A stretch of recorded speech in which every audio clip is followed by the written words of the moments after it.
Yo, now for Asperger's Mental Condition Part 2. See Part 1 first if you have not done so already.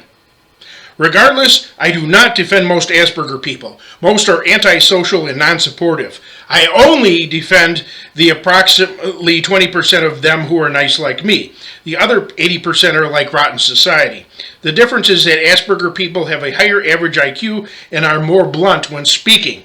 Due to problems in regular high school, I escaped it and entered an alternative program. College was too overwhelming, so I shortly quit.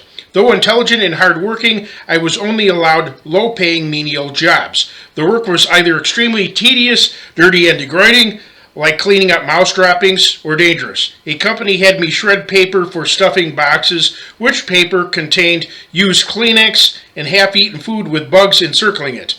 I could not relate to coworkers who often talked obscenely and purposely blasted smelly farts while major conflicts erupted.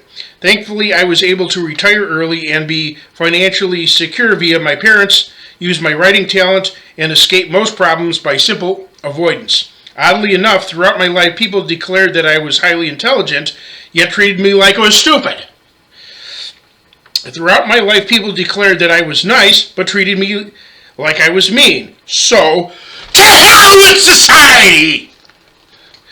Since people can't even get their story straight, guess who needs to go to the funny farm?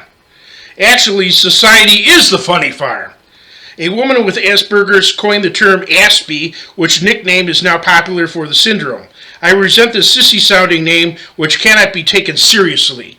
Since this syndrome predominantly affects men, I came up with Asp, which is also a type of cobra. Serpents were often symbols of either royalty, wisdom, power, or spirituality.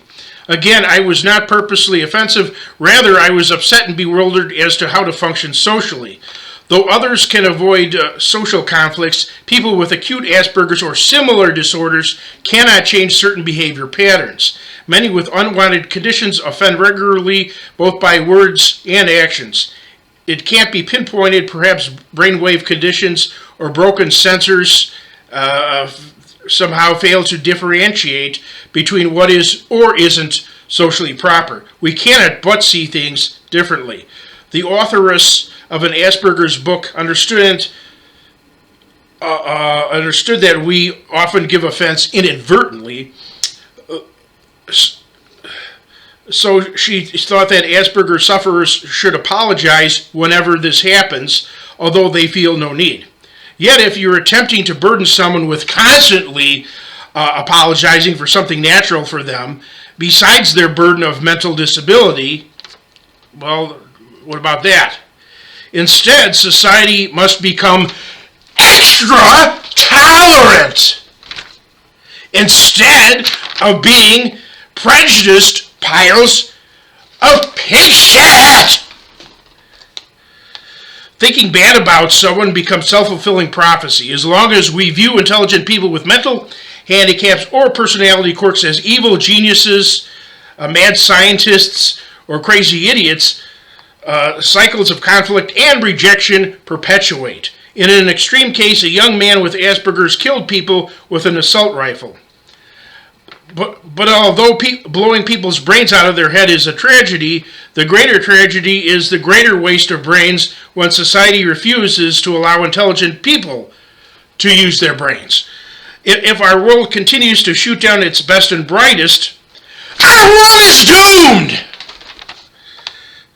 Supposedly, autistic savant sisters Flo and Kate Lyman had personalities so unique they could only connect to each other. Anyone else could not stand them for long, only for short periods. Yet if God was as narrow-minded and intolerant towards standing someone very different for long periods, if he applied this same characteristics to God, then God would have to condemn absolutely everyone to rot in hell. Think about it. So, change your rotten attitude toward those like me. Part 3 is necessary to complete this subject.